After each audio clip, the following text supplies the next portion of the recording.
Australia မှာအိမ်ချမ်းမြေတို့ shares တို့ crypto တို့ရောင်းမဝယ်ဖို့စိတ်ကူးနေပါလား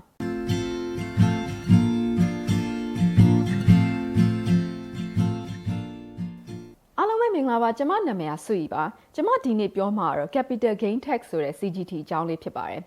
Australia မှာကိုပိုင်ဆိုင်တဲ့ assets တွေဖြစ်တဲ့အိမ်ချမ်းမြေတို့ shares တို့ crypto တို့ business တို့ရောင်းတော့မယ်ဆိုရင်ရောင်းရင်အမြတ်ထွက်တယ်အဲ့ထွက်တဲ့အမြတ်ကို ATO က tax ပေးခိုင်းတာဖြစ်ပါတယ်ဒီ CGT ကကိုနှစ်တိုင်း launch နေတဲ့ income tax return နဲ့မှာထည့်ရတဲ့ tax ဖြစ်ပါတယ်။ကိုယ့်နဲ့ကိုတက် launch လုပ်စရာမလိုပါဘူး။ CGT ရဲ့ကောင်းတဲ့အချက်လေးတစ်ခုကကိုက asset တစ်ခုကိုတစ်နှစ်ကျော်ကင်နာရတယ်ဆိုရင်50% discount ဆိုတာကိုသုံးပြီးတော့တဝက်ချိုးလို့ရတယ်အမြတ်ကို။အဲ့တော့ကျွန်မ example လေးတစ်ခုသုံးပြီးရှင်းပြမယ်။လင်မယားနှစ်ယောက်ကအိမ်ကို4သိန်းခွဲနဲ့ဝယ်ထားတယ်။ဝယ်တဲ့အချိန်မှာ stamp duty တို့ legal fees တို့ renovation တို့ပေးရတယ်။အဲ့ဒါ9000ပဲထားလိုက်တော့အိမ်ကို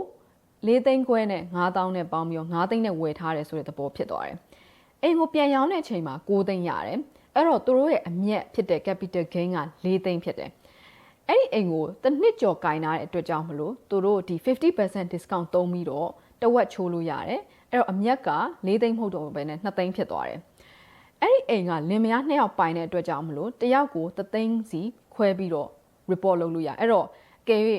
ယောက်ျားတစ်ယောက်အနေနဲ့ဝင်တဲ့ဝင်ငွေက3သိန်းဆိုရင်ဒီ capital gain 3သိန်းထည့်လိုက်မယ်ဆိုရင်သူ့ရဲ့ total income ကအဲ့ဒီနှစ်မှာ2သိန်းဖြစ်သွားတယ်အဲ့ဒီ2သိန်းကိုသူ့အနေနဲ့ tax ကိုပေးရမှာဖြစ်တယ်အဲ့တော့ကိုက tax ကိုပို့ပေးရတဲ့အခြေအနေကိုဖြစ်သွားနိုင်ပါတယ်အဲ့ဒီနှစ်အတွက်အကဲကိုကရောင်းတဲ့အချိန်မှာအမြတ်မထွက်ဘဲနဲ့အရှုံးဖြစ်တယ်ဆိုရင်အဲ့ဒါကို capital loss လို့ခေါ်တယ်အဲ့ဒီ capital loss ကကိုယ့်ရဲ့တခြား income တွေကိုယော့သွားမှာမဟုတ်ဘူးအဲ့ဒီနှစ်အတွက်ဒါပေမဲ့ဘာလုပ်လို့ရလဲဆိုအဲ့ဒီ capital loss ကိုနောက်နှစ်တွေအတွက်ကိုတည်သွားလို့ရတယ်အဲ့တော့နောက်နှစ်တွေမှာကိုက capital gain ရှိတယ်ဆိုရင်အဲ့ capital gain ကိုသူကနှုတ်မှာဖြစ်တယ်အဲ့တော့ကျမတို့ CGT မှာ exemption ဆိုတာရှိတယ်ဆိုလိုတာအမြတ်ထွက်တယ်ဆိုရင် CGT ပေးစရာမလိုတာကိုပြောတာအဲ့တော့ပထမအဓိက CGT exemption တစ်ခုက main resident exemption ဆိုတာပဲ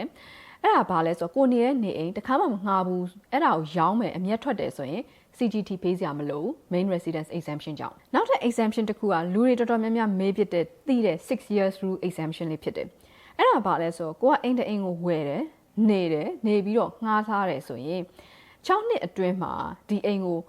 ရောင်းတာဖြစ်ဖြစ်ဒါမှမဟုတ်ကိုကပြန်နေတာဖြစ်ဖြစ်ဆိုရင်အဲ့ဒီအိမ်ကိုရောင်းတဲ့အမြတ်ကို CGT ပေးစရာမလို